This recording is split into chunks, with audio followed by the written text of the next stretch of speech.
Okay, good morning, good afternoon, everyone. It's Tuesday, the 22nd of August. I mentioned in my Facebook post that was promoting this call that I wanted to share today 6 typical things that prevent people from performing or getting the results that they would like. And of course, it's no fun just sharing a problem. It's always better if we share a solution as well, right? So I want to share some solutions around that too. Before I do, I want to share a couple of stories just to get us in the mood for recognizing that failure isn't always something to be taken so seriously. So I heard a story about a man that walked into a corner shop. I'm not sure what they call them in the States. I guess it's similar to a 7-Eleven perhaps. But he came in with a shotgun and he demanded all the cash from the cash drawer. And after the shopkeeper had put the money in the bag, the robber saw a bottle of scotch that he wanted from behind the counter on the shelf. So he told the shopkeeper, put that in the bag as well. And the cashier refused. He said, I'm sorry, I can't do that because I don't believe that you're over the age of 18. The robber said that he was, but the shop owner still refused to give it to him because he said he didn't believe him. So at this point, the robber takes out his driving license from his wallet, hands it to the shopkeeper, who looks over it and agreed that the man in fact was over 18, and so he put the scotch in the bag. The robber runs off with all his swag in hand, and the shopkeeper, of course, immediately calls the police, gave him the name and the address of the robber that was on the license, and the police arrested him 2 hours later, which is a fantastic example of stupidity and total failure. I thought that was quite hilarious when I heard that. Another one, which I thought was quite funny. It says that this was in the Sunday Express, which is an English newspaper. I'm not sure if it was, but I'll share this one anyway because it's a humorous example of making a catastrophic mistake as well. So an unidentified woman in a small English village, according to the Sunday Express, was climbing into the bathtub one morning or one afternoon when she remembered that she had left some crumpets in the oven. Naked, she dashes downstairs to remove the crumpets when she hears a noise at the door. Thinking that it's the baker who, as their usual tradition would be, would come in, leave a loaf of bread on the kitchen table. If she didn't answer to his knock, she panicked, and so she darted into the cupboard under the stairs. A few moments later, she hears the back door open, and to her eternal mortification, the sounds of the footsteps are coming towards the cupboard. It was then that the man from the gas company came to read the meter. Oh, she stammers, I was expecting the baker. The gas man blinked awkwardly and excused himself and left. Now, I'm not sure, again, if that story is real, but it sure highlights how sometimes we can just get things terribly wrong when we're really not intending to do that. Now, of course, these aren't business scenarios that I share, but I want to put this into a business context now and share some thoughts about what we do sometimes that prevents us from getting it right, or perhaps some of the reasons why. I've got some slides that I'm going to share. If you want to take notes, of course you can, but I will also make this PowerPoint presentation available also. I've got just a couple of slides here. So, here are the 6 reasons that I've been able to identify why we don't always achieve better results. And I want you, as I go through these, to perhaps reflect and see if any of these make sense to you, if they are something that you find you can connect with. Sometimes we don't get the results we want because we simply don't know what to do differently. And as a consequence, we find we're just doing the same thing and hoping for better results. Perhaps sometimes we don't know how to do things differently. We've been told, many times, if you want to be a CEO, think like a CEO. But what if you don't know what a CEO thinks like? How can you then think like a CEO? If you want to be better, think better. But if you don't know how, then that can be quite frustrating counsel, can't it? We don't always know why we should do things differently. And sometimes that can come when we've been given great instruction. We've got some great leaders in the Nikken business that have given us some fantastic counsel. But if we don't understand the context of why they are asking us to do certain things, then we can often fail to do it because we don't understand the context of the instruction. I think that can be very relevant as well. And often I've found sometimes a golden nugget of counsel or advice is often something that where it's just a minor change that needs to be made. But because it's minor and because it's maybe slipped into a conversation where there's a lot of other stuff around it, we don't see it stand out from the crowd of words and it gets missed. That can be frustrating too, can't it? Sometimes our chosen situations won't actually allow us to do something different. Maybe we want to do things differently. Maybe we know how. Maybe we know what we should do and why we should do it. But our circumstances prevent us from being able to execute those things and do things differently. This one, I think, is also a big one. We don't want to do it. Change is uncomfortable. Change is painful. Doing something different can be scary, intimidating. It can have a host of different reasons as to why we might not want to do it. But we've got to fight that and do it anyway. We should be continually willing to live outside of our comfort zone. If we want change to happen, we've got to be willing to live outside of that space in order for things to get better. And of course, the last one, sometimes our beliefs and our principles need work. I think we all believe ourselves to be well-principled people, but sometimes we can have some false beliefs that can challenge us from getting things done right. And I want to talk about that because I'm not one, and hopefully those, you know me well enough by now to know this, I'm not one for hot bath motivation. That kind of stuff is the sugary stuff that maybe tastes good in the moment, but isn't really nutritious. It doesn't really give value. I much prefer substance. So what I want to do today is, hopefully it should be motivating because it gives context as to what we can do to change. So I want to share with you a model that I believe can really play a part in helping us identify our beliefs that are broken and put something in place to change it. Because if we look at the results, sometimes we look at the results, and I've seen this a lot in coaching and mentoring. Someone will talk to me about their results and say, I'm not getting the results I want. These are bad results. Therefore, I must be a bad business person, or I must be a bad distributor. I must be a bad consultant. And they personify their results versus learning to interrogate them a little better and see what can be done differently. So if we look at the result as the end piece, we want to be able to work backwards to the starting point, and the starting point is our beliefs. Beliefs lead to feelings, feelings lead to action, action leads to results. Yeah. The word emotion comes from the Latin word motare, which means to move. So the purpose of our emotions is to move us to action. But those emotions come as the consequence of beliefs and ideas or thoughts that lead to those feelings in the first place. So here is what has been known as the reality model. It came from a company called Franklin Covey. I think originally Franklin, before they merged with Covey. It's called the reality model. And it takes us through a simple process, which I find is really quite very, very accurate. Let's start with the needs in that circle on the left. For those of you that are dialing in on the phone, I will read these out so that you can see, at least in your mind's eye. So in your mind's eye, we've got a circle on the left, followed by 3 arrows that lead to results. The first arrow is a belief window. These are all obviously progressive. That leads to rules that we create. If then are some good examples of rules. If this is true, then I must do this. That leads to behavior, of course, and then the results. And then there's a loop from the results back to needs, and that has the label of feedback. Did my results meet my needs?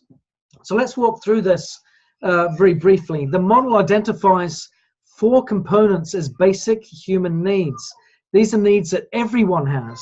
The need to live, the need to love and be loved, of course, the need to feel important, and the need for variety. I'll read them out again: to live, to love and be loved, to feel important, and to have variety. And most of our beliefs will be stemming from a basic human need to fill these spaces here. Now, the model teaches that if all people have a belief window and it is shaped by principles that we believe will help satisfy those 4 needs, that's what that belief window is. It's beliefs or principles that we establish that we believe will meet the needs of those 4 basic areas. Now, of course, this is the next principle. Our belief windows have to change, or our behaviors never will. If we want our behavior to change, we don't just look at changing the behavior, we have to change the belief that governs it. So there are a number of different natural laws that accompany this model, and I want to read these out for you now. If the results, I can click off the screen sharing for just a second. So here are the governing laws that surround this belief window reality model concept. And the first is, if the results of your behavior do not meet your needs, then there is an incorrect belief in your belief window. I think that's quite straightforward enough, isn't it? If the results don't meet your needs, then there might be an incorrect belief in your belief window. Now, it's also important to point out the second law, quickly in succession to that one, and that is that results take time to measure. Sometimes we can measure them too soon, and we don't want to preempt creating and identifying a correct belief as being incorrect because we're evaluating too quickly. Results do take time to measure. So is it serving your purpose over time is the thing that we need to consider. Is this belief or are the results serving my purpose over time? Growth is in the process of changing the beliefs in your belief window. If we want to grow, we will find that life, experience, wisdom will necessitate that these beliefs will need to be modified or corrected from time to time. If we aren't doing that, we're very, very stagnant or perhaps a little arrogant, because the beliefs that we established when we were young, if they were exactly overwhelmingly correct for the rest of time, boy, we're one of the few people that got it right pretty quick. Yeah, so we need to recognize that in order to grow, we might need to change some of these beliefs. This is an important one. If your self-worth is dependent on anything that is external, then you might run into some trouble down the road. Meaning, where does your self-worth come from? It should come from within versus from circumstances from without. For example, I am a good person, or I am a success because I have a big house and a flash car. I don't, by the way. I'm just saying that as a hypothetical. Yeah. If I believe that and then my financial circumstances change, and then all of a sudden I don't have a big house and a fancy car, what happens to my self-worth? Falls apart. Maybe I say to myself, I am of worth because I am very young and attractive, and I get paid lots of compliments around how I look. Well, what happens when you get old and age kicks in and your looks start to change over time as they do? What happens to your self-worth? So it's very important that we recognize in all of these beliefs, the role of self-identity plays a critical part. I'm going to touch on that a little later on. The mind will naturally seek harmony when presented with 2 opposing principles.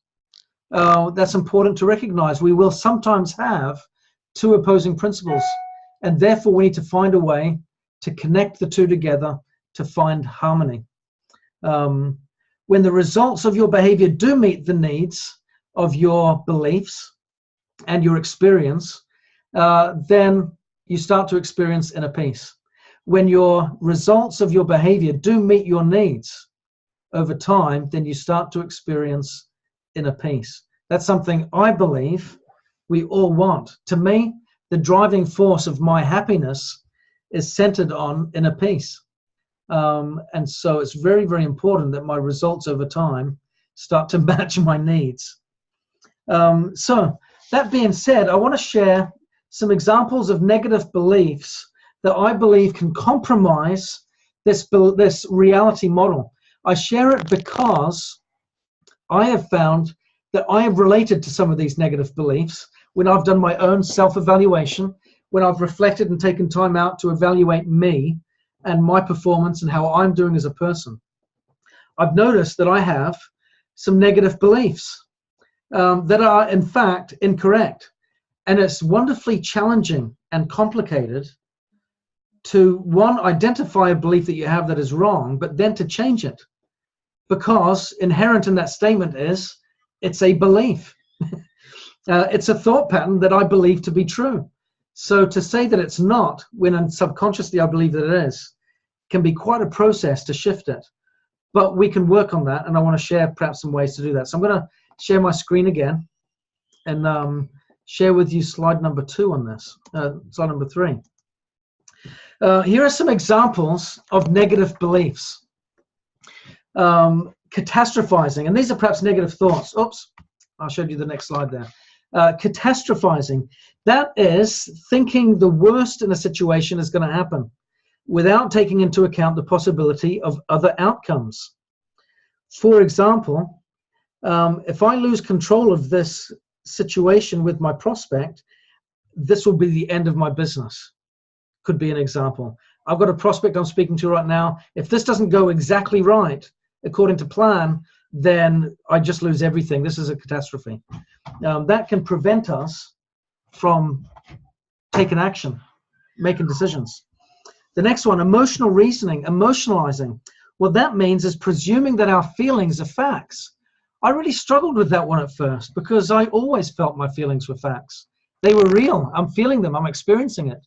So it must be true. But feelings can come from incorrect beliefs, and as a consequence can create incorrect outcomes. So what could that mean? Let me look at an example. I feel desperate, therefore the situation must be desperate. Not necessarily the case. Polarization, that's all or nothing thinking. For example, everything that went the wrong way in my business meeting last night. What are we doing there? What we're actually doing is we're discounting the positives. That is an example of the next one, selective abstraction. That's tunnel vision, a mental filter that tends to filter out the things that are good because we're focusing on the things that are wrong. For example, we could say, well, I might have a great job right now, but then again, everyone does. So what good is it? Yeah. Or my boss gave me a poor assessment, because we're focusing only on the one thing that they said wrong that we need to improve. The next example, mental reading. I wonder how many of us are guilty of this. Presuming without any evidence that one knows what the other person is thinking and not taking into consideration other thoughts. This could be, for example, saying something like, this person doesn't like my business opportunity, or they won't like it because, and we're making assumptions on what the person may or may not think or do when we don't actually know their thoughts. How many of us have found that that doesn't work? The next one is labeling, putting a global rigid label on ourselves. For example, I'm incompetent. Bear with me 1 second. Sam, help, please. Yeah, labeling. I think this is a big one because often, excuse the noise. This is the joy of having a wife that's out of the country. Labeling, putting labels on ourselves. For example, saying I'm not good enough, I can't do this, I'm a failure. These types of things are terrible beliefs that we might have. Minimizing or maximizing, again, can be a terrible way to get the wrong context of a situation, minimizing it to make it feel like it wasn't as good as it was, or maximizing the problems. We can do both, can't we? Imperatives. This one's an important one as well. I should have, or I have to. I should be perfect in everything I do. I have to be in control of all things in order for it to work. Can you see how some of these beliefs can really hold us back in building our business? Ashley Morrison is just saying here, this is a great example of how a parent can be with their children Sorry, I just read it wrong. How a parent can, with children, can do the business. Thank you, Ashley, for your patience. But these negative beliefs, can you see how they can hold us back? What happens if we allow these beliefs to drive our behavior? Because the reality is, ladies and gentlemen, they do, don't they? Whether we realize it or not, these beliefs can exist in our lives, in our mind and in our heart, and they influence our behavior. I've got one last screen slide I want to share with you, and we'll kind of conclude on this point. The process for change. Let's just look at this really quickly. The process for change. There is a space in between action and reaction, and that space gives us choice. So we can look at the situation on the left. Something happens to us. Maybe a prospect says no. Maybe the situation is, I planned to make phone calls this morning, but the thought enters my head, I'm scared. I don't like making phone calls. People might say no. What emotion comes then as a consequence of that? I feel overwhelmed. I feel frightened. I don't like that feeling. And my behavior, ironically, that little character there is running. We can do just that to the opportunity to make calls, can't we? So the solution in fixing this is to simply take a backward step, or to take the arrow in the opposite direction. Let's begin by taking some time out this week to reflect on our behaviors within our Niken business. Let's look at what we are doing and also look at what we are not doing. There will be times in our week, I'm confident, where we should have done something but we didn't, and we gave ourselves a reason why we didn't. Sometimes they can be legitimate, but sometimes they can be excuses. I'll give you a quick example. I had a conversation with my younger brother just a moment ago, and he's a designer, lives in London, desperate to do better in his career and wants to set up his own business. So he's taking time out to build his website. He wants that website to look fantastic. And I said to him, Adam, which is more important to you, having a nice looking website or having an effective sales channel? He said, well, what do you mean? I said, is the website going to immediately bring you in work, or are there people in your contact list that you could reach out to and get work right now? I probably could get work right now. I said, if you're spending time on your website to avoid what needs to be done, you will be forever on your website and never getting business. What do you need to do? Don't avoid it because it's more comfortable. And he agreed that, in fact, that could be something that he's doing. I said, and here's another thing. You could spend so much time planning it to look perfect and to make you sound fantastic that when you do get a client, you've bigged yourself up so much that you're intimidated by the experience and you won't want it. It'll stress you out. Let's just start with where you're at and build out from there. How many times do we fall victim to these types of things, where we will identify activities that we should do that really aren't the most important things? So my invitation today, if we want to improve our performance, if we want to get better results, let's take some time out to reflect on what we are doing and what we are not doing. That's identifying the behavior. Then move backwards from there. What were the feelings, the emotions that led to that behavior? And if we can look at that emotion and identify it, what is the belief in my belief window that is governing or creating that feeling? Is that belief correct? Challenge it. Is that belief leading to behaviors that meet my needs over time? If it is not, then perhaps the belief in your belief window is incorrect and needs to be changed. Sometimes we put beliefs in there for preservation. One of those 4 essential needs was to survive, to love and be loved. Those ones are preservation needs. And sometimes I think we put beliefs in there to preserve us from shame, embarrassment, failure, disappointment, all of those types of things. And we put beliefs in that work like barricades around our heart or around our mind to protect us and keep us safe. And then, of course, comes a lot of justification and a lot of incorrect behavior as a consequence in order to do something about those feelings and beliefs. And then we wonder why we're not getting the results. So I hope this helps, ladies and gentlemen. I want you to know that if we can challenge with humility the beliefs that we have, then we might just find a chance for better solutions. If the results don't meet our needs over time, maybe we have an incorrect belief. How do we identify the belief? We study the behavior. We look at the emotion that led to it. What was the trigger? What was the trigger to that behavior? It's a feeling. And of course, that feeling comes as a result of a belief. What was that belief? Was it right or was it wrong? And we can know if it's right or wrong by looking at the outcomes.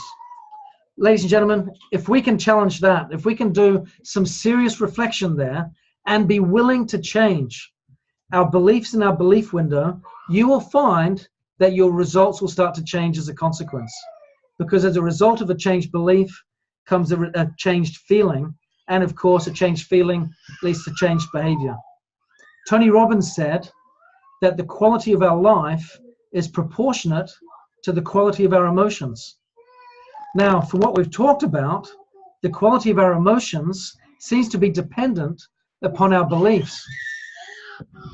And most importantly, of all the beliefs that we have, I believe the beliefs that are perhaps the most important are the ones that we have about ourselves. The ones that point back at us.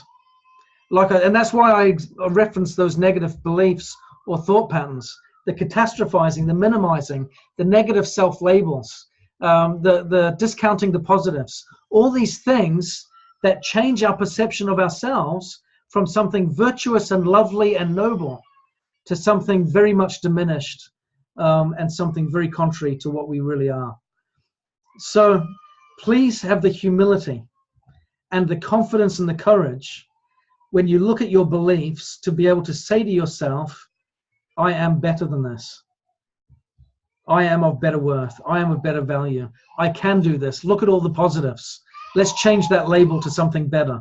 Let's be willing to do this and don't consider it arrogance or haughtiness or anything like that. It is not the case. Confidence can come with very much a great degree of humility and a great degree of quiet, and that's okay. That's a great thing. So thank you very much. Thank you for accommodating my background noise. I've got some noisy children desperate for a father's attention right now. But I hope this has helped. And I hope that as you look at this and apply it to your business, you can get better results. And maybe as we apply it to other areas of our life, they can get better and better too. Thank you very much. Take care, everyone, and have a great rest of the week.